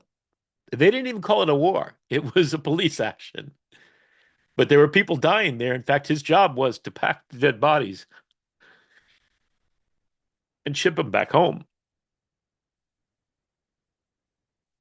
So you think you have rights just because you're born? You showed up? Do you think that football team from wherever is your team? Did you sit on the field and do that? No, you're born with the most important word I'm going to say out of this entire thing: responsibilities. The responsibility is to show up and be the best version of yourself every day for everybody around you. To show up every day. Boy, this sounds like the beginning of a church. I hope I get a lot of followers.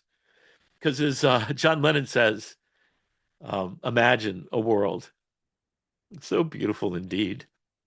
Everyone born of responsibilities, being the better version of themselves, figuring out what their ikigai is, and being that thing for all others, with no expectation of return on investment. That seed I plant, I'm never going to take the fruit from it, but I plant it anyway, because I was born with the responsibility to think about what my ancestors, 7 generations forward, will think and remember.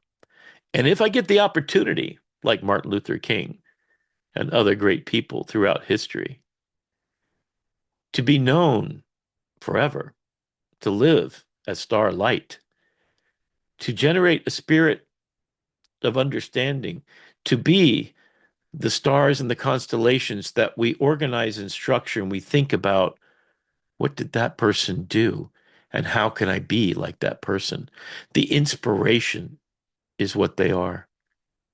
And we talked about this before, but the Jewish people, at every celebration of family, they say the names of those who have passed because they are stars. They are the stars that led to the stardust that we are becoming. And if you lead your 9 lives, this is my 9 lives song that I came up with exactly from the story idea, right? Is that every person who become a star has 8 events in their life that foundationally breaks them, humbles them to their core. For me, it was getting fired. For me, it was 2 marriages broken at the last second. I didn't even know or expect. Get down 7, fall down 7, get up the 8th. Keep getting back up, keep getting back up, keep getting back up. These are all Japanese philosophies. So the idea of being born of responsibility is that Iroquois nation confederacy, who spoke to Benjamin Franklin and also spoke to Jefferson as they wrote, "We are the people. We, the people of the United States of America. Inalienable rights. They're inalienable, but they must be earned." And that's my suggestion to us, is that, damn it, if this isn't just a time where you just feel like it's all being wiped out and all wrong. Every day I wake up and I just can't. For those of you who are off Facebook right now, I'll make sure this gets to you somehow. I'm going to get this played on something. I'm going to pay time to have this reach everybody, especially to those ones that are trying to heal in the sight of it. For those marchers on All Kings Day, that's the good trouble. You're doing the right thing. You're taking your responsibility seriously to stop what we all know is wrong. There's no question. We got 10 commandments and 7 deadly sins and a bunch of other things. Every religion has condemned what we are right now as a government. Anyway, getting on with the idea of it. So think about that future and think about how one of the first steps that I might suggest you do is create your memories, and the ones that are bad, put them in a cool-off room. So pack it. When you go to therapy, as I've been through therapy with 3 different women, I've been intimately in their environment. I came to speak as a helper along the way to healing. Had to go back through and re-feel. In fact, it's devastating to watch.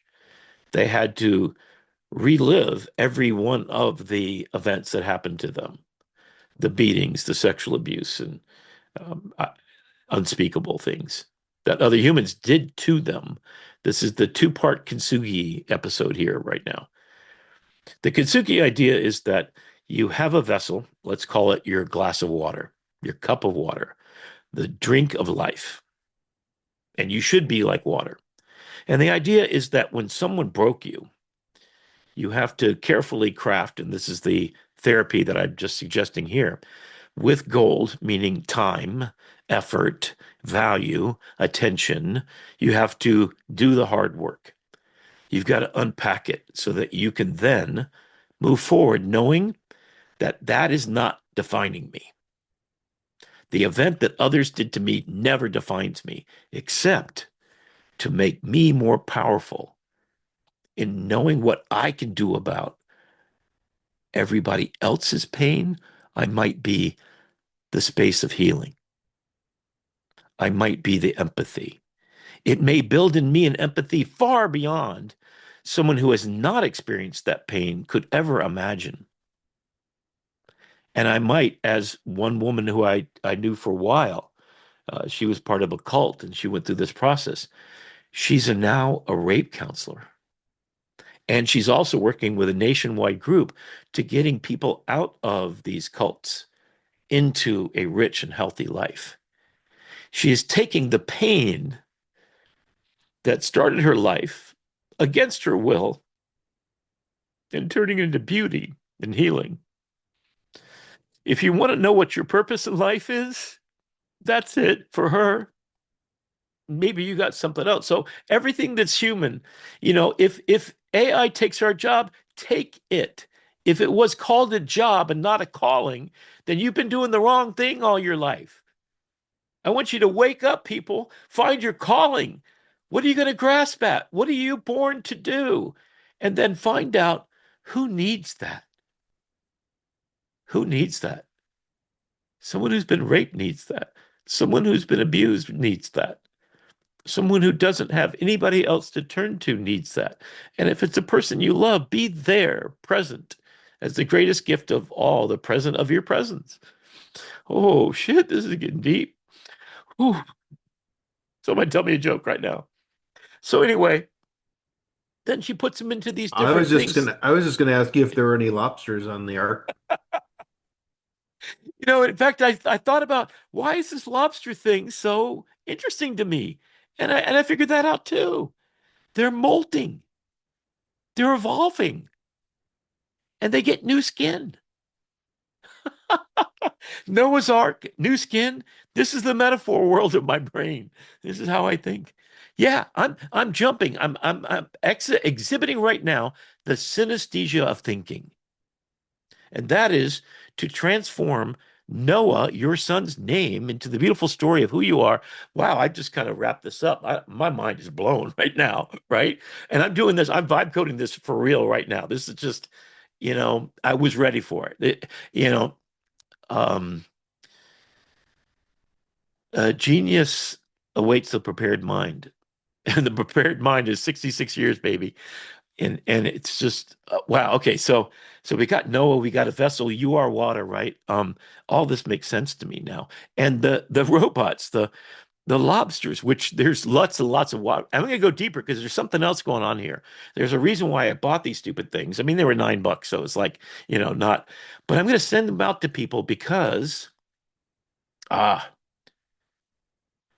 what Lobster bot, and that's what I'm calling it, not Claudebot, not OpenClaw, whatever, tells us about it is imagine that you let all your 1,000 brains, like lobsters, here you go. Here, let's see if this metaphor works or not, right? We're going to see if I really am Aristotle's idea of a genius. People who can use metaphor, that's what he said, right? Is people who use metaphor effectively are a good sign of genius because you're able to leap And embed within the context of a lobster. I'm going to tell you why a lobster is the embodiment of everything. So we need to be a better version of ourselves every day. So your skin, it molts off like a molting lobster. You get a new carcass. You cut a claw off, it grows one back. That's why we can enjoy lobster claws well, down here in Florida, we can. So what it also talks about is this autonomousness, the ability to be an agent for your own good. And you can release all of these lobster bots. And this is what I'm going to start calling agents in the AI terms, right? They're lobsters that you let go out there and they're going to do these little tasks. And you got to make sure that they're safe, right? So, absolutely do not, unless you are a board certified genius when it comes to AI, do not create one of these Clawbots, OpenClaws. Don't do it. Um, I thought about it, but then I watched a couple of shows and I ain't there, right? Maybe if I had like 10 of my friends like Brandon and 10 other people, we could maybe make it. But then you got to direct it, right? So you are Steven Spielberg. So you're responsible for what Well, happens so to all here's your the lobsters. thing, Rick. Yeah. There is a thing called MyClaw.ai, and Oh, it was promoted by Robert Scoble, where they do all the heavy lifting for you. You just pay a monthly subscription fee, and they spin up a virtual machine that is yours. You connect your Claude to it, but then you can run Claudebot virtually on a remote server without any of okay. the technical setup or scariness. Okay, someone's always going to find a way to make that pay off, right? Right. So people are going to make money Yep. on it. So a multitude on the arc. Oh, I love that, Claire. That's it, right? Multitude. So let's go back to the metaphor of Noah's Ark because I love this, and I'm going to make a children's book out of this. There's definitely a children's book, and it's going to call Noah's New Ark in the AI world. Let me see if I can put this together. Okay, so a young boy named Noah was growing up in a world with his father named Brandon. You could use this too if you want to. It's going to be recorded. And I'll send you all the recordings and stuff. So he's brought up in a world with Brandon, who teaches his son proudly every day of the things of the world, about the history of his family, where he comes from. It gives him ground on which to stand solid and proud. He sends him on adventures to make music using AI because it is that friendly little robot. It's R2D2 and it's so cute. And you start off with a little R2D2 and you have Noah is allowed to do these things. And Noah does beautiful things that Brandon all of a sudden sees and shares with the world. And he knows how he got on the show and he's 5 years old and he's just absolutely pure human in every way. Biological messiness. I'm sure changing his diapers was no treat, right? Wake up nights, etc. But he's an investment of such value. So if your whole goal is to find out who you are and what you're meant to be, Noah grows up knowing who he is, what he's meant to be, and you carefully craft because you know him from all his life. And so we're preparing for a time where the world isn't safe. We're preparing for a time where we need to build an ark, not a physical one, but one of our mindset where we don't protect our children from the evils, but we help them understand how and why that became. And then to build them with what religions have been trying to do forever is a set of principles that guide you. The Ten Commandments is pretty good until you see our president break every single damn one of them over and over again. And people celebrate that. You know what good and evil is. I mean, it's a construct, heaven and hell. You create a heaven on earth by getting on the ark with your family, and you keep them tight and protected until they're ready to engage with the different levels of what the world has to offer. You don't let your kid go on a first date and drive a car at age 4, 5. So what you do is you embed in them, as my Imagine book actually does. So the idea of the Imagine book, and I'll use Noah because I want it to be everybody's story. So Noah goes to bed, and Brandon and your wife, you read a beautiful story, one that you've written probably, because it'll have all the stuff they need. And Noah the next day has to um, sing or play the piano. Let's say that he has a piano. He's got to get in front of the people. He's been studying piano for a while, and all of a sudden, I think he's too young. I don't know. Is he? Is there anything like that he's doing, Brandon? So let's make this story for real. Is there any kind of lessons he's taking? Well, let's use this one for just a bit. He's a singer, right? Oh, So sorry. Yeah, yeah. He's 5 years old. He likes to sing, and we just got him a little keyboard for his birthday. okay. Because it was All his right. birthday this week. All right, So, let's do it. Okay, so let's go to a little bit later to his 10th birthday, and he's been taking piano lessons since 5 to 10 years old. So he's getting really good, right? And the next day he has to do a performance. So this is the book you read that night, and it's about this little girl called what's her name? Ballerina. I forget the real book's name, so I'm gonna make a fictitious one.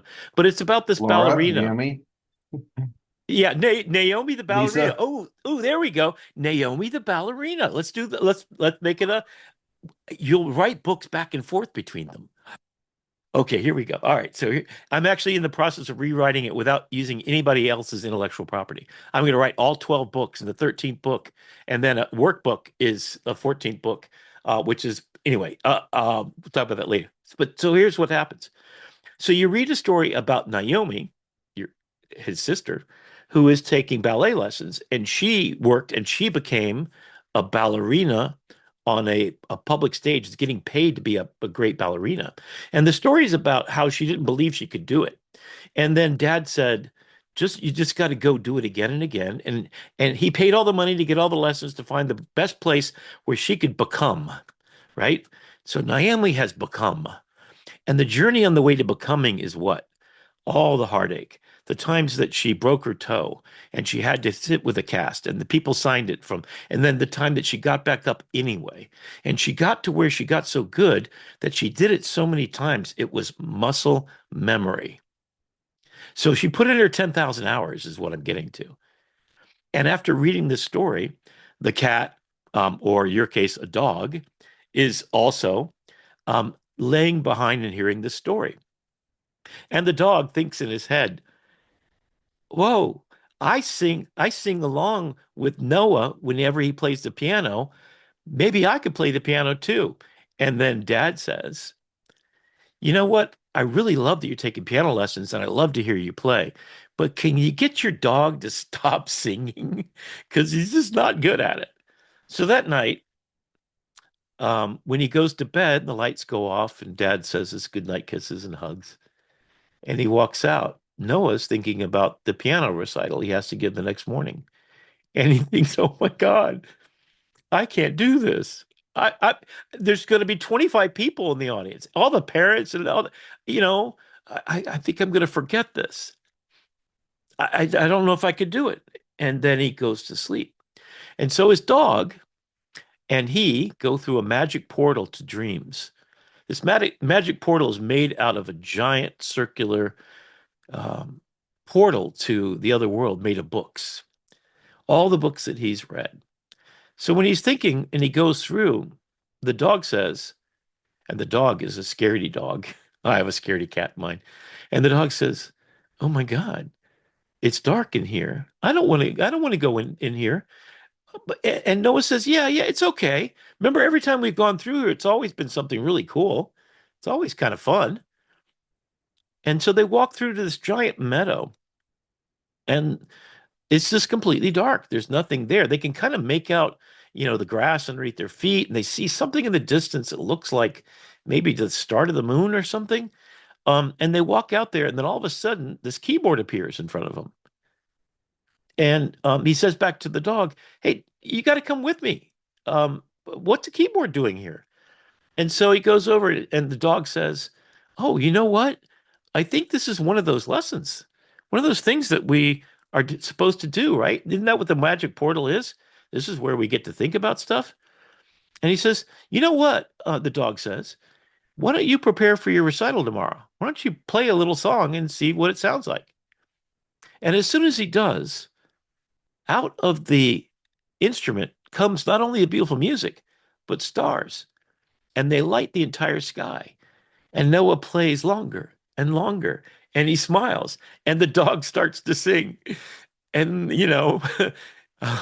Noah could hear Dad saying, "Can you get the dog not to sing along with you?" Thinking about Kyle Shannon's dog right now. And he says, "No, it's good. Why don't you sing?" And more stars fill the sky. So the next morning, Noah and his dog are allowed to go up on stage as he sits down to play. And he remembers this memory of what happened the night before. How his dad said, "Just keep practicing. Just keep practicing. You're going to get there. I'm going to be so happy for you because you're going to earn it. You're going to have put in the work to get it done. Don't forget, keep practicing."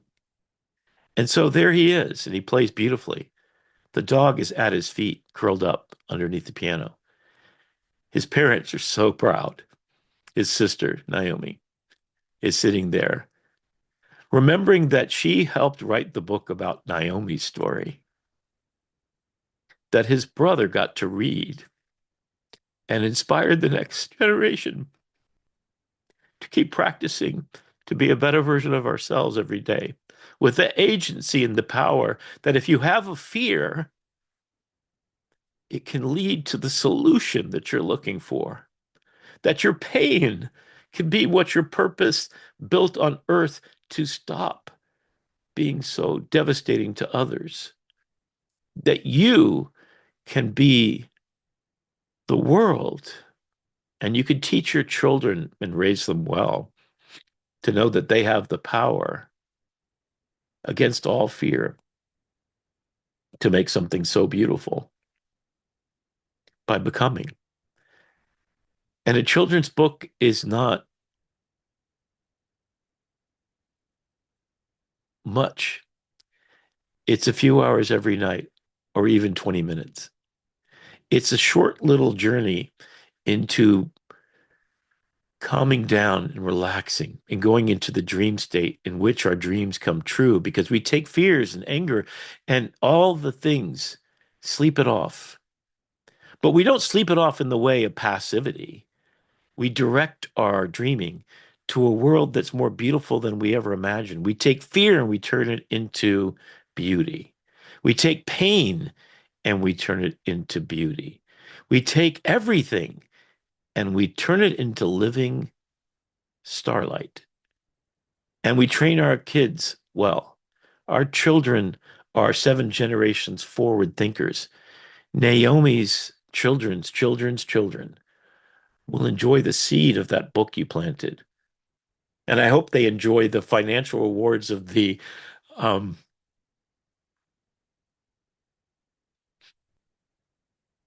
of the gift it means for those who get to read it. And I want to call this first book Noah's Book. It's the building of Noah's Ark.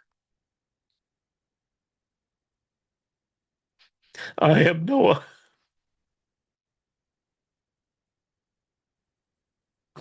I am Noah. And I'm not the only one.